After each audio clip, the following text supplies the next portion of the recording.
Dear all, thank you for joining us for this Creative Pack seminar, the second of this academic year.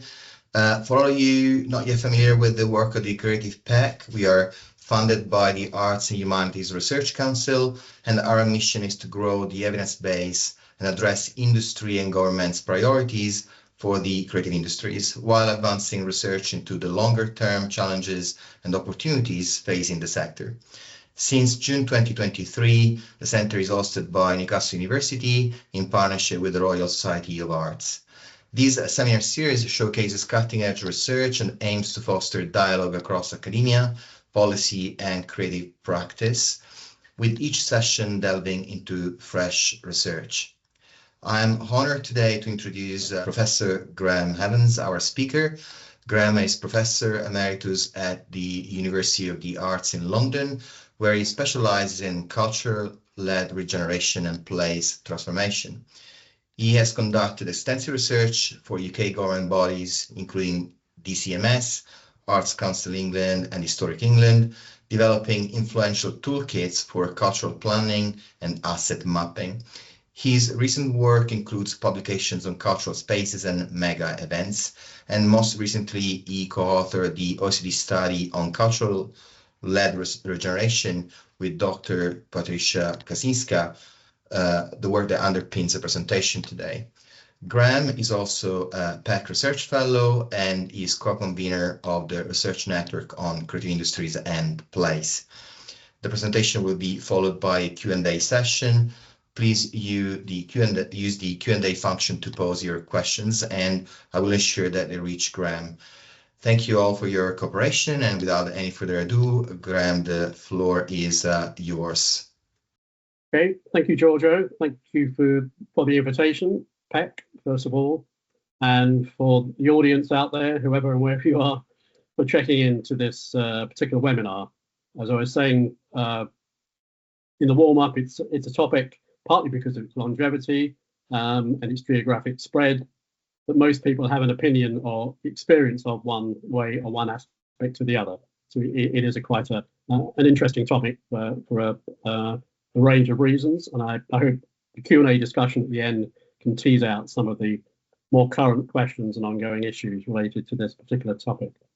So my presentation is prompted by a recent commissioned study, myself and Patrycja, my colleague at UAL, for the OECD's Transforming Places project, on the evidence and policy implications for the role of culture-led, or at least culture and regeneration, in transforming places. So this work revisits and builds on earlier studies for DCMS and other agencies, as Giorgio mentioned, both international and UK, national and regional, highlighting really the perennial interest in this particular topic. In particular, the study focuses on 4 types of regeneration and place making, if we can use that term. First of all, major cultural facilities, major events and festivals, cultural districts, and grassroots community and cultural infrastructure. Although it's clear from the evidence over time that the most successful and sustained examples integrate all of these elements over a longish time period. So this phenomenon has a 50-year history in global geography. So drawing conclusions on the one hand, you might think would be straightforward, given the longevity and learning over time. But in practice, of course, issues of a lack of hard or verifiable evidence and longitudinal data, the differences between policy aims and practice, and a tendency to repeat past, if you like, received wisdoms. There's a lot of myths and hype surrounding this particular topic, and questionable research, all combined to confound clear conclusions or predictive modelling that might inform policymaking and investment decisions. So this is partly due to the reality that places are context specific, that regeneration is a generational, at least 25-year endeavour at the kind of major scale. And culture is, of course, experienced, governed, and impacts places in different and often uneven ways. So conflating culture with generation and placemaking also creates tensions between what impacts and who the beneficiaries are or are meant to be, and how attribution of cultural projects can be quantified through economic and other data at a place-based and wider scale. What is, however, clear is that this phenomenon shows little sign of abating as a public as well as a private investment strategy. We demand evidence through the ongoing capital investment in new and upgraded cultural facilities, the numbers of towns and cities joining the City of Culture, event, festival, creative city competitions, and growing cultural district designation in pursuit of growth and innovation. So my presentation will briefly review this evolution from regeneration to place across these four investment initiative types, then highlight the key factors that emerge from the evidence and literature which best contribute to place transformation and the hard evidence used to support these claims in each case. Conclusions are then drawn from this review, particularly between the differing narratives of success and failure, between advocates on one hand and critics of this phenomenon, with a response to these research challenges for future evidence and impact assessment. Finally, if time allows, a selection of case studies will be presented in terms of impacts on the quality of evidence supporting these. So the first page, I should acknowledge the team at the OECD that commissioned the more recent report published this year, Martha Bloom and colleagues. But as we see from the images that I put up there, this topic has been addressed through both academic and policy reviews for over 25 years now. 20 years ago, just over 20 years ago, the DCMS published the study that I led, looking at the culture at the heart of regeneration, that for the first time, if you like, attempted to develop a structured typology, if you like, of how culture and regeneration work together for a range of impacts and outputs. And at the time, that 2004 published study, I think, was quite influential at a local and regional scale in terms of informing the kind of decision-making undertaken. I guess what didn't accompany it, even though the intention from that study was to develop a much more robust evidence-based talk of regional cultural observatories, for instance, which were taking up in one or two regions, but not universally. So I think the question, the open-ended aspect of that was we never really have developed an evidence base or a consistent or acceptable set of data sets which might be applied to this particular phenomenon. So the fact that we're revisiting this topic 20 odd years later with some similar conclusions, despite the experience and growing evidence base, but still some serious question marks over the usefulness and defendability, if you like, of some of the evidence that is presented, suggests that really it really needs another look in terms of how we might go forward if we're in danger, which I certainly would conclude, of repeating some past mistakes and errors. The work also has also been picked up in various academic studies. Probably in the most recent report that I worked on with colleagues for the DCMS case program was on the role of culture in place shaping, and that probably was one of the first times that the term place emerged. So there has been a semantic shift in one sense, that regeneration has been usurped arguably by place and place making, place shaping, place branding. But I think if we look at this 50-year history, a very quick overview, a very selective overview, we shouldn't forget that this phenomenon really started its life in Western Europe as a response to post-industrial restructuring, large-scale unemployment, and degradation of major industrial and port dockland sites across Europe. And that pattern, of course, has spread geographically into Asia and other regions, experiences that post-industrial decline at a later stage, but also mirroring, if you like, or one might argue, mimicking the cultural regeneration trope. So yes, it was the European Development Fund that started to fund cultural facilities very early on in response to that, the need for post-industrial restructuring. And very soon, the tail was wagging the dog in that the EU was funding more culture through regional development funding than it was through its own cultural program. So that, I think that says something in terms of the kind of policy drivers at that time. A lot of exchange and learning happened in those early years, particularly between the UK and the USA. So there was certainly a degree of policy and knowledge exchange between what was happening in places like Boston and Baltimore picked up, say, in Birmingham and Glasgow in the UK. But as I said before, the DCMS study that we worked on really attempted to set, if you like, some kind of baseline and structure by which culture and regeneration might be assessed. It was really the Lyons Review in 2007 in the UK that started to use this term place or place shaping. More importantly, I think there is a distinction, it's a nuanced one, between place making and place shaping that I'll pick up on in a little while. But it was that review of local government, if you like, particularly that focused on place.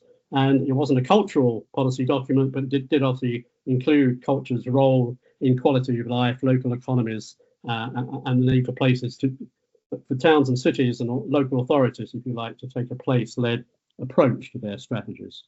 In the US, of course, there's often a parallel universe. It was Anne Marcusen's work in developing a toolkit around the creative placemaking, which that subtle difference, again, it's kind of arts, business, urban design, perhaps building on the much earlier work of Jane Jacobs, which subtly but quite importantly different, if you like, from our approach to place shaping, because it was much more of an arts business led, closer, if you like, to the business improvement district or BIA approach, which we of course imported from North America several years ago. But it's really been the last 5-10 years in both political administrations in the UK where place and place shaping has found its way through both levelling up, DCMS white papers, and bringing us up to date in terms of the OECD's place transformation project, and revisiting this particular topic again. And we can also see the new government's Pride in Place, which does pick up on levelling up approach to place and culture. So that's a very, very quick sort of history lesson, but I thought it would be useful, and it's quite useful, I think, that we shouldn't forget those early years and the response, because the critics, if you like, cultural regeneration in terms of its perhaps questionable impacts, really should not forget that the state of some of the places where large-scale regeneration and cultural regeneration took place, whether it would be Salford Quays, Gateshead, Bilbao, or Barcelona, the extent of decline was significant. And Bilbao, before the Guggenheim was built, 25 to 35% unemployment. So we need to appreciate how bad things were back then in terms of why and what kind of regeneration took place. Okay, that's a bit of a. So is it demand or supply led? Given the paucity of the quality of evidence, there is of course lots of information, lots of evidence, lots of experience and case studies around this. That's a very, very rich source. It was those exemplars and so-called models, the Glasgow model, Barcelona, Bilbao model. But the growth trajectory has continued, notwithstanding the fact that the hard evidence, particularly around job creation, wealth creation, and even tourism, let alone other social and other impacts, is perhaps questionable. That hasn't actually slowed down to a certain extent, and that's partly been driven by the globalization of the phenomenon, that we now see most investment in new cultural facilities, heritage reclamation in places like China.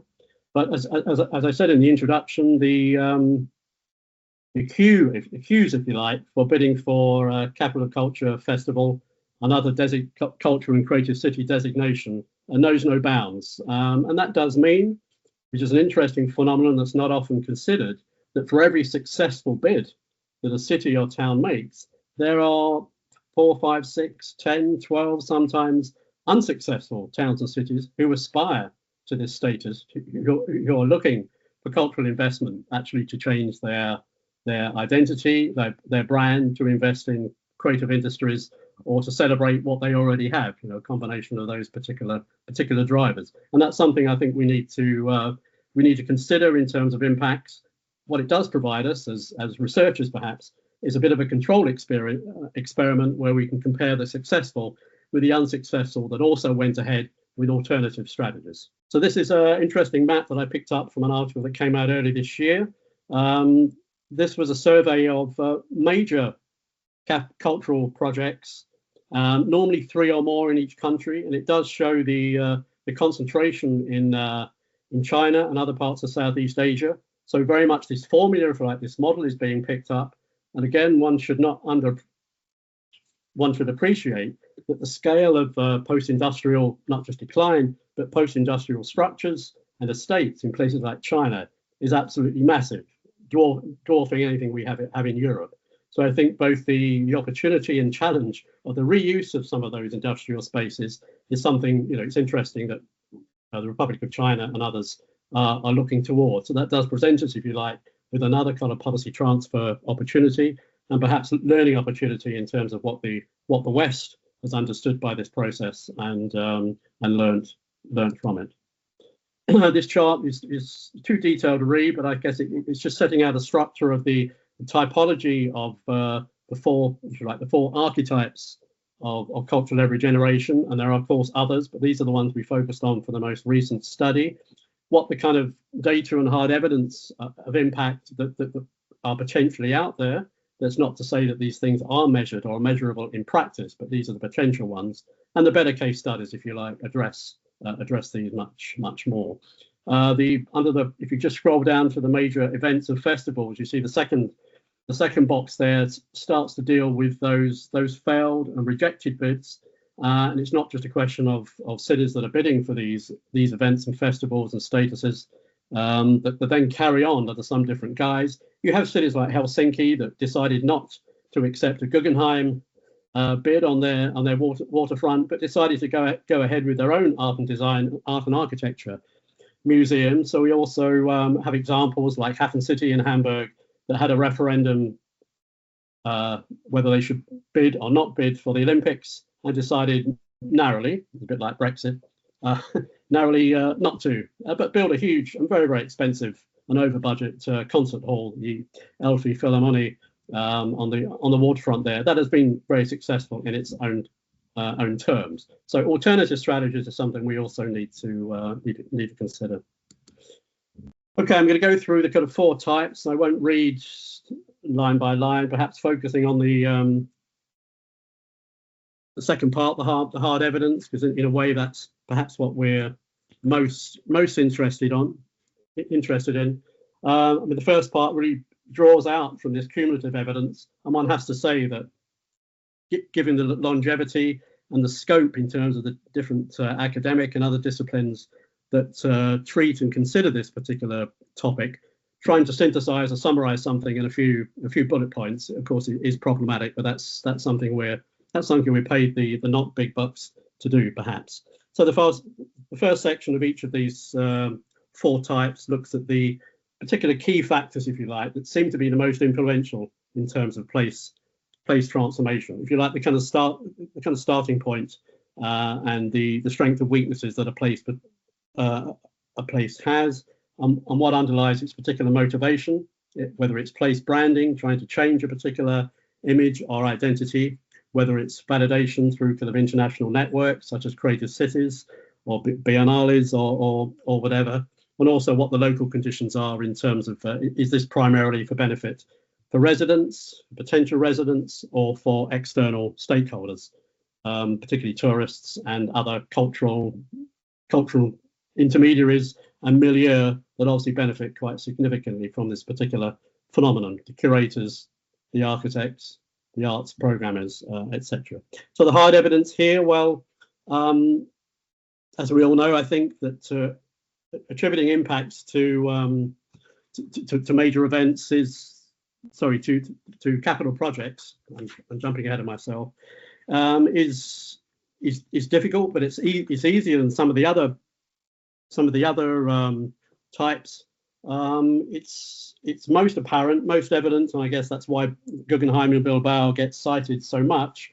That where you have attributable data, and in their case, profile of visitors to the particular institution, the facility itself, bed tax information through hotels. So any transaction, if you like, where the profile can be captured in both financial and numeric and profile terms, obviously does provide you a data timeline. And I should say that the Guggenheim Bilbao example is really only been It's been a labour of love of Beatrice Plaza, the local professor who's dedicated a lot of her academic and personal life over the last 25 years to periodically assessing from different perspectives, doing looking at social media, content analysis, as well as the economic modelling and data over time. So that's been a win-win in terms of a case study, because you've had that longitudinal base, you've had that consistency of approach, and of course you have a scenario where you effectively had, if not a greenfield, a brownfield site, but obviously where the baseline before and after is much more apparent. Where that isn't the case, of course, the noise makes it much more difficult to attribute certainly economic impact if you don't have that data that's not just generated by the venue itself. Another interesting emergence, particularly over the last 5 to 10 years, is an increasing number of cohort studies, really coming from social and health researchers, not from economics or cultural policy people, where these cohort studies have started to assess engagement with cultural facilities and cultural programs therein, and quite a strong body of evidence building up, not just from one source, particularly in the UK and the US, that frequency and proximity to these facilities, frequency at monthly at least participation, has quite significant impacts on reducing depression, improved cognitive function, and memory. So that's something I think we should be looking at more. The tricky thing is, in terms of attribution, is they are not necessarily place-based, they're cohort-based. So somehow we need to bridge that gap between the cohort sort of health, quality of life studies and our sort of social and economic impact studies.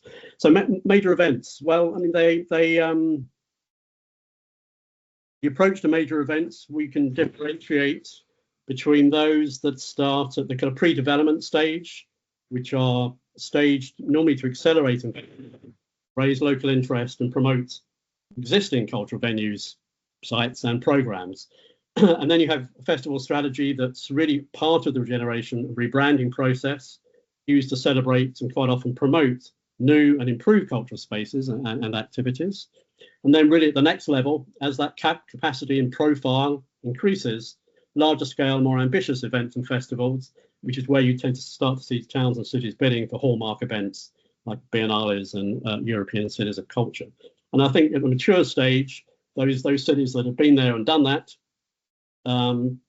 festivals are either perennial ones or new ones are staged to maintain that festival city status, to celebrate and extend cultural quarters, particularly social infrastructure, and to increase the visitor economy. So cities like Barcelona and Glasgow that started down this route many decades ago are at that particular stage. Now, like capital projects, the challenge of attributing impacts to events is confounded due to really problems of controlling for other ongoing activities.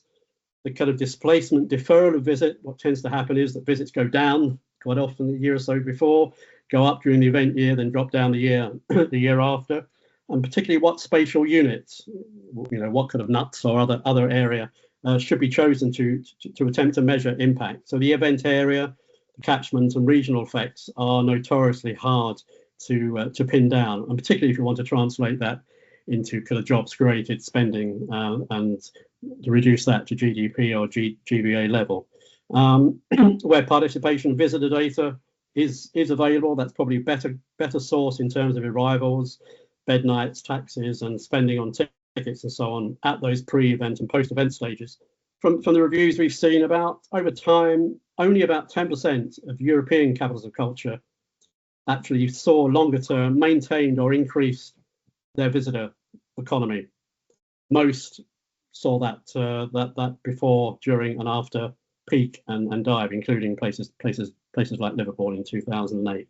So interesting, not the familiar tourist cities that you'd expect of Essen in Germany, Salamanca in Spain, Tallinn, Lille, Lens, for instance. So they're not your typical ones, and that partly explains, I think, why they've been able to maintain and increase that level. Is that these were new destinations, and therefore perhaps a bigger latent and untapped market for cultural tourists, if we're going to call them those. During the event year itself, you can see that stays per population were much higher than a kind of control group. So the event year itself is, pretty much a guarantee to increasing tourism arrivals, if the event had not been held at all.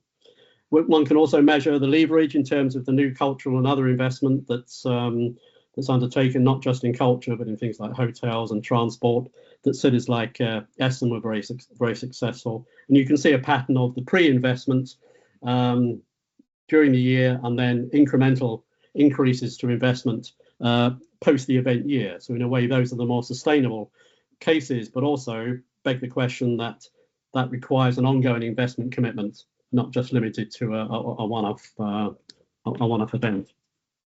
Okay, moving on to our third category. So cultural district, which is an interesting one because one wouldn't normally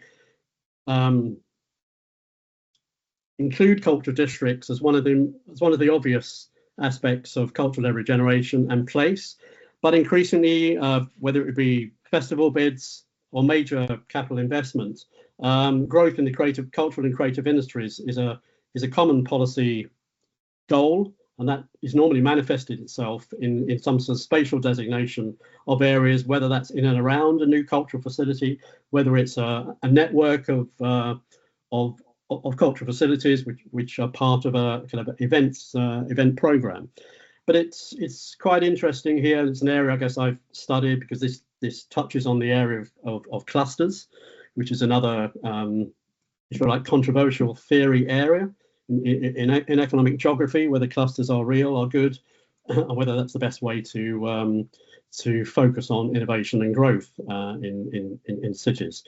But there seems to be quite a strong distinction between place types and the morphology. In other words, if there's a strong cultural and historic base in terms of the buildings and spaces, and there's a particular pattern which many of you will be familiar with, of creative industries clustering taking place where former arts, cultural and craft-based artisanal clusters were before. And there are interesting reasons for that, social, economic, as well as aesthetic, and so on. And these do seem to be more embedded and more successful cultural districts. So that's a particular observation that doesn't tend to be considered in the literature around kind of innovation, job growth, and co-location. Things like proximities to art colleges and universities and co-location are also quite important.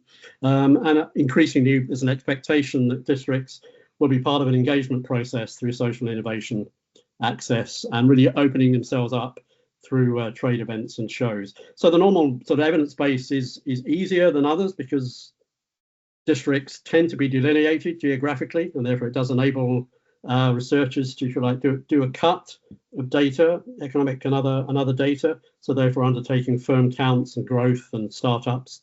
Density is something we're familiar with through the kind of dots on maps work that Nesta and Peck have done over many years. Measuring things like productivity and innovation is much more limited, and is really, personally, I think, is undermined by the micro scale business structures of many of these micro enterprises that really fall below the radar of innovation data, as well as calculating at the macro level kind of GVA productivity. So that's something we might want to discuss about.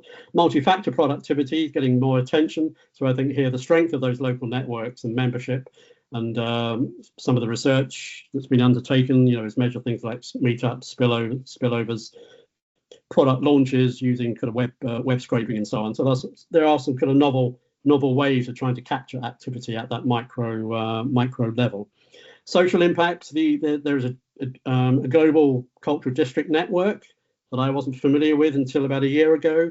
That's undertaken a number of case studies on social impacts of these cultural districts, and certainly an increasing number of artist studio organisations, interestingly, undertake annual social impact studies through their annual reporting, like Acme Studios in the UK. Another particular phenomenon I'll kind of throw in because it's a bit of an outlier, but cultural districts, of course, feature through property-led strategic locations, which we're most familiar with in the UK through the relocation of much of the BBC enterprises from White City in London to Media City in Salford, and the Danish Broadcasting Organisation and some technical universities did the same thing. They certainly located from the crowded inner city spaces they had in Copenhagen to the city extension of Oristad, which is linked by a very fast rail link, a brand new build quarter of this city.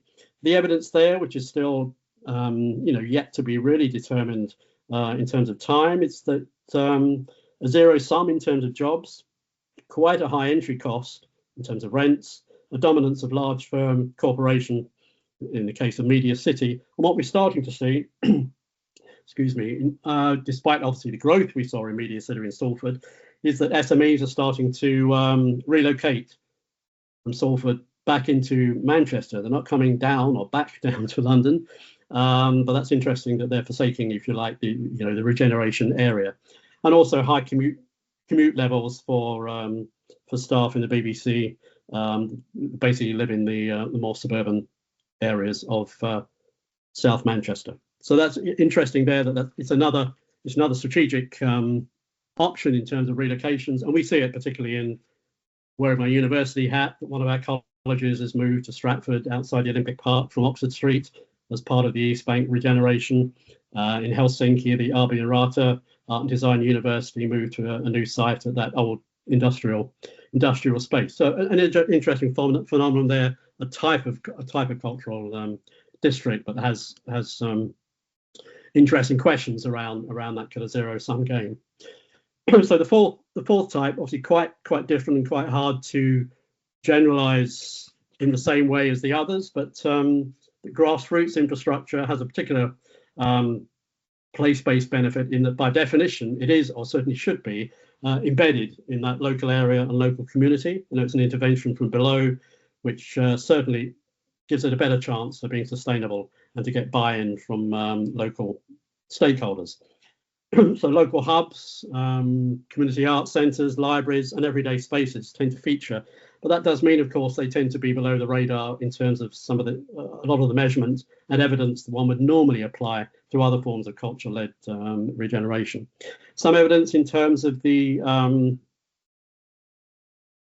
festival events, particularly in this scenario, they do allow for development, growth and area coverage, so that the biennales or the event that's held every year or 2 or 3 years does provide that opportunity, if you like, for both learning and growth and capacity building over time, whereas a one-off event, of course, doesn't have that particular option. So therefore, the strength of the success of these projects tends to focus on the extent to which co-design, using techniques such as cultural mapping, charrettes, and even citizens' assemblies, the participatory process really seems to ensure better outcomes, which is, most of this is pretty common sense.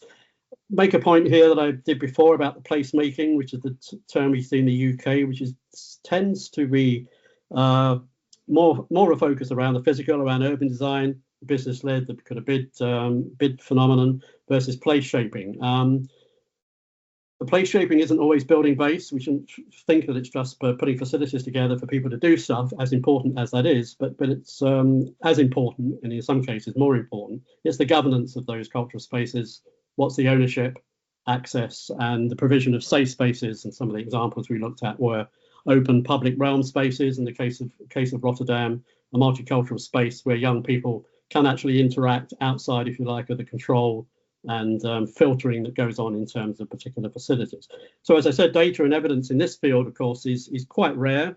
There's a huge amount. It's very rich, case study, anecdotal, but where it does tend to feature more substantially is through funded projects, research projects, or particularly where grassroots projects are working in collaboration with larger organizations. And one of our case studies for the OECD was the Barcelona History Museum, which is an off-site development in a housing estate that was being flattened, and the local community lobbied to save a handful of these particular houses, which they now run as a local history museum. The HRC, the Arts and Humanities Research Council, also ran a 10-year 10 years of their Connected Communities program, which funded over 300 projects across 500 organizations. So that again is another quite a rich source, but if you like, it's never been examined, if you like, for some of the more impactful aspects in terms of what methodologies and so on have been used. So okay, so that's my very quick overview of the 4 kind of evidence types. So let's go back to the beginning. What the dichotomies, the kind of mixed messages we've had in this field, which could have frustrate people, I'm sure, particularly people at the sharp end of not just writing policy, delivering it, and amounting bids for investment for scarce resources into this particular field, not just a question of should we be investing in culture to achieve regeneration and place transformation, but perhaps more importantly, what type of culture and where. But there's this dichotomy that the culture of over-optimism, I would say, which tends to manifest itself by the host cities that are bidding, cultural institutions themselves, the IGOs behind them, international bodies, consultants, and of course most of the substantial evidence impact studies carried out across this field are undertaken by consultants, and that includes academics working as consultants. But these don't tend to be peer reviewed, so there's an opportunity and also a question mark there. Why is that? Obviously, tourist boards and funders and also are driving this in terms of their annual and bidding schemes. On the other side of the coin, of course, the culture of pessimism, which one can point the finger at us academics, local activists particularly. I mean, behind every cultural regeneration narrative, of course, is an alternative, imaginary really. And if you go to Coventry, you held the UK City of Culture, you see lots of evidence of engagement and raising interest and putting the place on the map. At the same time, you see a lot of resistance and complaints from people who are excluded, artists particularly, from that particular process, let alone the issues around governance. So how you deal with these tensions and these two narratives is obviously quite a tricky one. And of course, the bigger macroeconomic issue around this field has always been that of the zero-sum additionality and displacement. Are we just pulling economic activity from one place to another and not really improving any kind of net growth? I've been a bit controversial here, looking at what I'm calling repetitive, poor quality research, but being my age and having worked in this field and probably reviewed how many PhD theses and journal articles over that time, I'm a little bit jaundiced.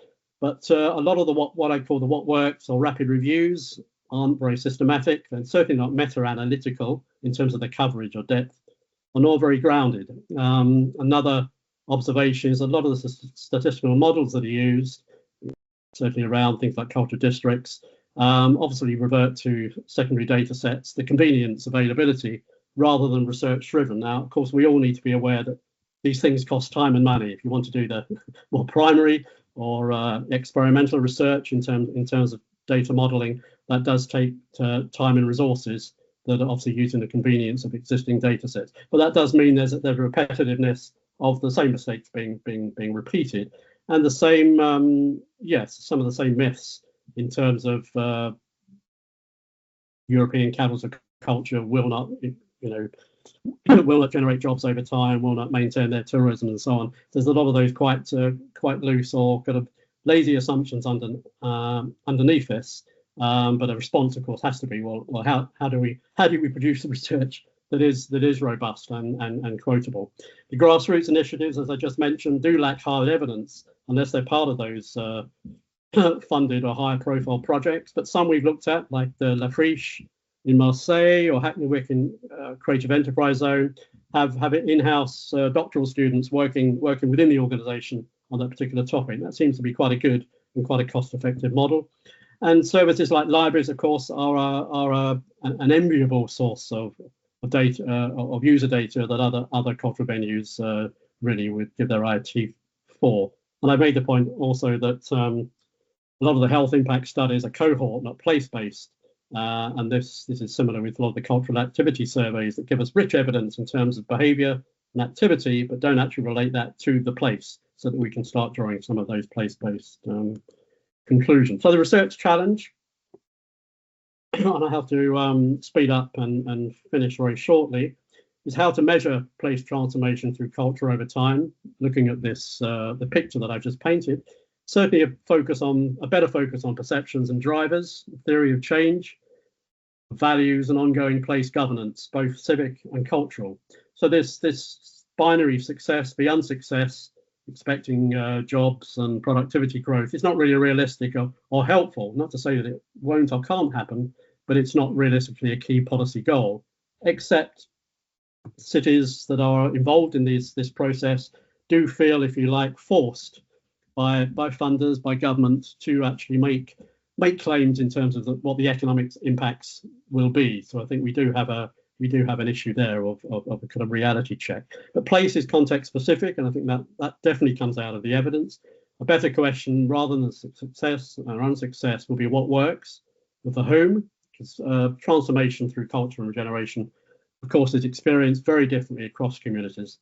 And I think there's an opportunity for longitudinal research that goes back to revisit some of those hard and soft impacts, the spatial distribution and effects, and changes in resident and business perceptions, including the cultural sector itself.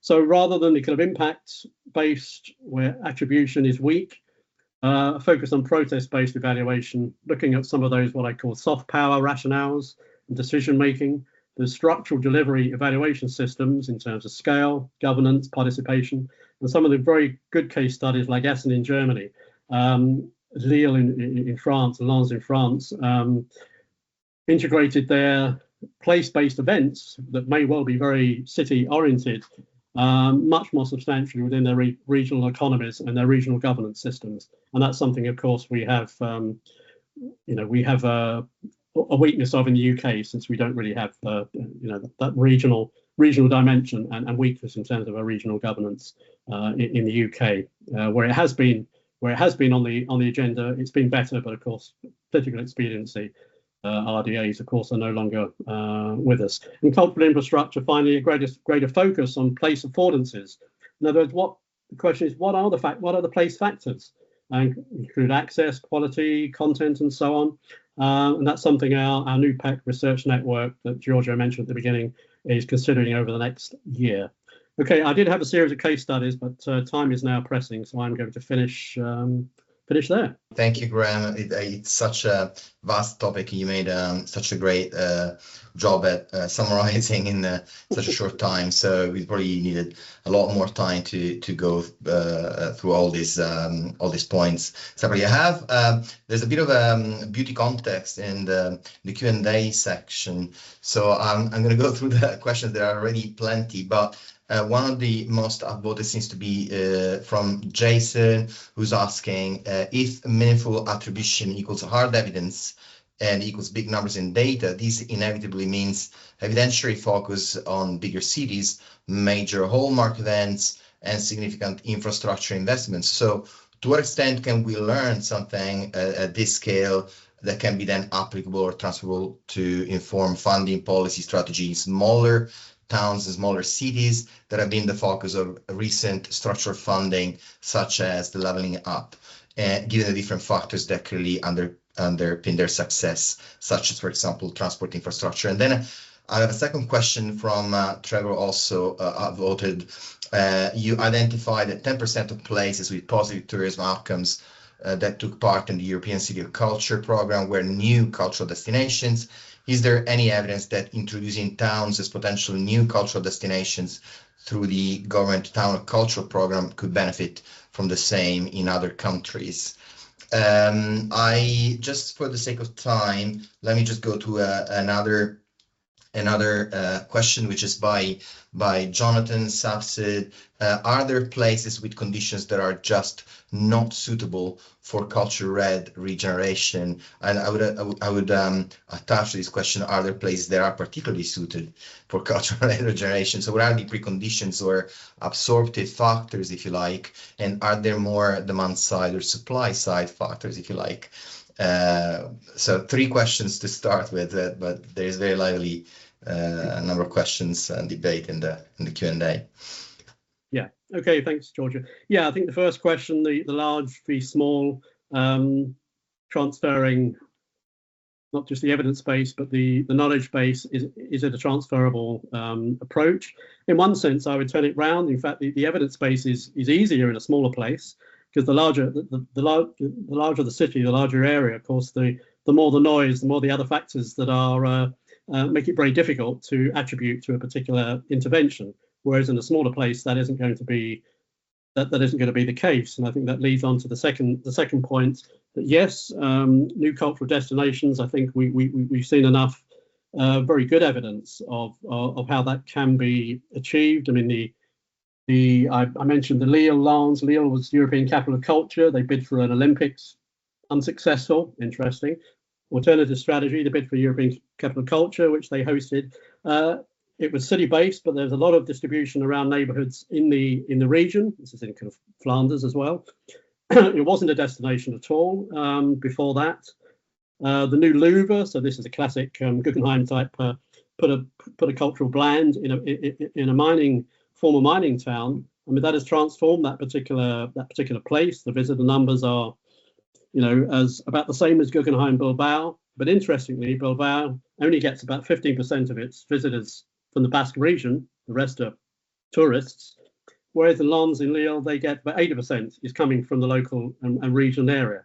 So that really has tapped into, if you like, a latent demand for celebration of their own place, their own space, at the same time of having access, of course, in the Louvre, to a very, a top quality curated collection. Now, most places, of course, can't achieve the Louvre example. I think a lot of the smaller examples we did highlight in our OECD study, looked at tiny rural communities from New Zealand to the States, where really there could be just a handful, 4 or 5, 6 different businesses, cultural, crafts-based, hospitality-based, who coordinated a kind of destination strategy that has been successful in their own terms. We're not talking about the millions.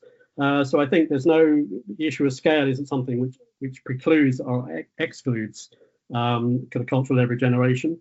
I think areas that are not suitable, I guess there will always be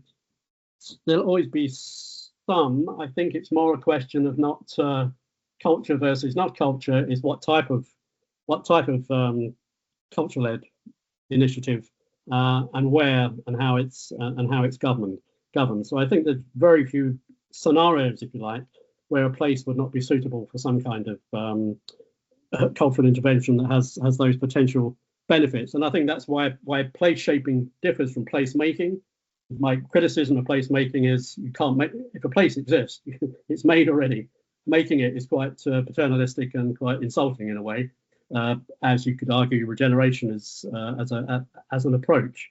So it's more a question of what's suitable for that particular time and place. And there's always a history and heritage, and there's always something underlying a place, which is quite often the starting point, I think, for these interventions.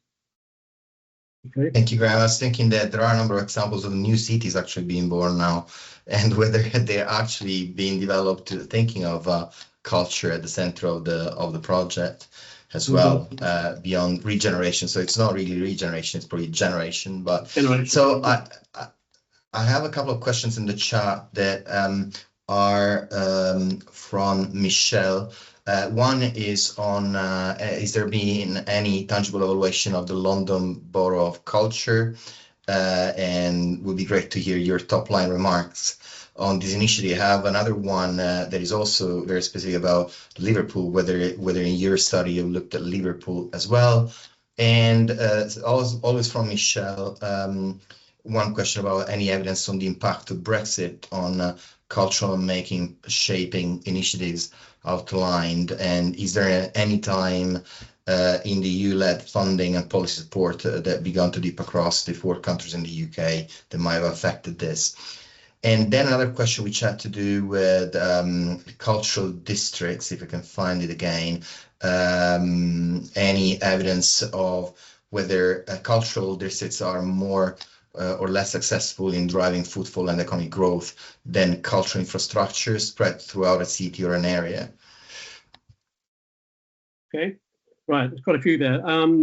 Response to Michelle, London Boroughs of Culture. I mean, I haven't come across anything specific. There was the Creative Enterprise Zone, which of course is a much more cultural district initiative of the mayor in London that has gone through its first iteration and kind of impact studies that did obviously find quite a significant investment in new workspace as a result of the kind of 3-year programs undertaken there. I think having a much more localized borough/town, and the government have just announced, you know, another initiative to extend the UK city town of culture, is acknowledging, if you like, that the more localized, the more place-based the opportunity becomes. So I think that's something we should look at more positively. I always think that cities, with Patrycja, we did some work on the Coventry City of Culture a few years ago. You know, that cities as a whole that try to go for these events always struggle, if you like, for the scale in terms of the limitations of the distribution of activities, and it's dominated by city centre and larger spaces and organisations, whereas a borough-based approach, certainly I think Walthamstow is one I'm familiar with that was quite successful in ways that wouldn't necessarily have been anticipated. So I think you do have some serendipity around a much more localized celebration of space. Brexit, no, I haven't seen anything specific other than obviously limitations in terms of mobility and artist movement and so on. But yes, Liverpool, of course, it's probably one of the most written about event-based regeneration, led by Patrycja Kaszynska up at Liverpool University, who's done a lot of work in that particular field. But again, if you looked at all the body of that literature and impact studies, you would still be scratching your head in terms of good, bad, impactful, not impactful. Did it maintain? No. I mean, cultural activity declined after the big year. Tourists declined after the big year. How do you maintain that? I think it's more useful to look at the examples like Essen and Gateshead, for instance, and even Lowry, in terms of what's needed, if you like, to maintain, not just maintain that status and level of activity and to grow it, but also what kind of engagement and what kind of partnerships are needed to achieve that. For me, I think that's probably more important than looking at some of the so-called hard quantitative data around impact. Yes, cultural districts, footfall, that's an interesting one. I've done work on particular, digital creative districts that what one wouldn't normally associate with a kind of visitor economy, but that now has changed. I think because of the nature of marketing, showcasing, open studios, design festivals, some cultural districts, if you like, have now become destinations, but not just on the back of particular festivals and events, but all year round in terms of linking to an alternative retail and experience economy, to use that term. So I think there's much more scope. One of the case studies we used was the distillery district in Toronto, which is a large heritage reuse of a very large kind of department store, and that combines performing arts, artist studios, crafts workshops. It's a film location. 2 or 3 colleges have relocated there. So that's, I think, quite a good example, if you like, of cultural production and consumption. If one can lump those together, working in a kind of heritage site. So I think it can be achieved, but I think we should be doing more of that around cultural districts. Otherwise, we can see them as kind of closed industrial spaces that really don't have any contact with a local community or visitors. Excellent, thank you, Graeme. I have so many questions in the chat, and I'm trying to prioritize. So I apologize for those questions that I'm not being able to put to Graeme right now. But I think there are some questions that speak to the kind of answers you just gave. So, for example, the issue of short-term funding when it comes to establishing regular events, and so I think it speaks to the point about sustainability. There is another question by Christopher on ensuring or encouraging the all regions in the UK to use placemaking practices. How do you achieve this, and what evidence and research is needed in the implementation of their cultural and creative industries investment and growth? And similar, I think it was a point about devolution and how can devolution support this kind of investment for growth. I will leave maybe the last question. There's one also by Abigail that I should mention, which is really on evidence on the rise of land value, which I think speaks to some of the possible negative effects that there might be in terms of some of the examples that you gave. And final, I'd like to, given just as a testimony of our international audience, there have been a couple of questions from people connected from India. I think you mentioned one example about India, and the first question was about political tensions, how these political tensions may have affected cultural-led regeneration. And the other one that had to do instead with the lack of evidence and data. Although there are a lot of activities happening, there is a bit of a perception that countries like India, given the lack of evidence, might not be fully represented on a global scale in terms of the activities that are ongoing there. I don't know if you wanted to have maybe a 1 minute reflection on some of these points, because there are really a lot, but I have a duty to bring the session to an end in 3 minutes. So yeah. No, I think the earlier cluster was around kind of devolution and place and leveling up and placemaking. Yes, I mean, I think the good examples, and they're outside of the UK for the reasons I pointed out in terms of our political structures and lack of serious devolution and a regional dimension. Those countries, and this is France, Germany, particularly Spain, embedded their cultural strategies at that regional as well as local scale, and they've been able to do that, which seems quite alien and difficult for us in the UK to consider actually how you did do that without just layers and layers of bureaucracy. But I think it's partly mainly down to long-term planning. In Germany, a kind of 10-year cycle. In France, in Marseille, for instance, an example we give of La Friche, a kind of 10-year cycle that gives these cultural organizations and community-based initiatives time to evolve and capacity build and so on. So I think that's going to be essential. We just need to get away from the 1, 2, 3 year, gushing out of funding, and that obviously worries me about the kind of leveling up approach. It's political expediency versus actually having a much more planned approach. But I think, yes, that's where there are large opportunities at that local, sub-regional, regional scale. And I think I read recently the Centre for Cultural Value, that's based at Leeds University, is calling again for regional cultural observatories to be re-established. We tried that decades ago in places like Newcastle. Joint initiatives across 2 or 3 universities, for instance, within a particular region.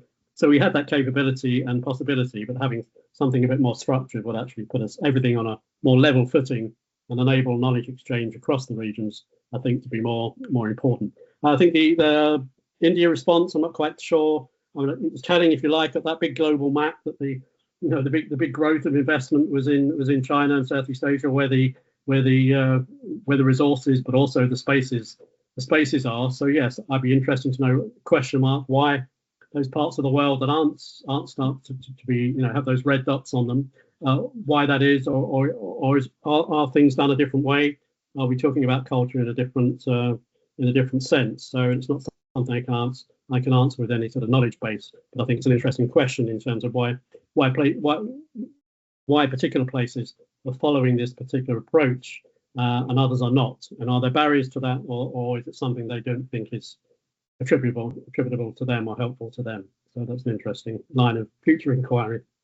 Excellent. Okay, thank you very much. Thank you very much, Graeme. It was a fascinating presentation, and the number of questions received, testimony of the interest in the topic. And of course, we are very happy that we are supporting your network and further research into this area. We're looking forward to the findings. Let me remind people connected that we are going to upload this seminar online on our YouTube channel. I'd like to apologize again for all those questions that I haven't been able to put to Graeme, but I'm sure that you might be happy to receive questions maybe by email after the seminar. I'd like to thank again our funders, the HRC and the Creative Pack team for their support in the organization of this seminar, in particular Tom, Simon, and Emily. And I'm looking forward to welcoming our next speaker on the 11th of December, Camille Pedersen from Aarhus University in Denmark, will speak about understanding decision-making in public arts funding. So annotate this event in your calendar. Thank you all for your participation, and we look forward to seeing you again in our next seminar.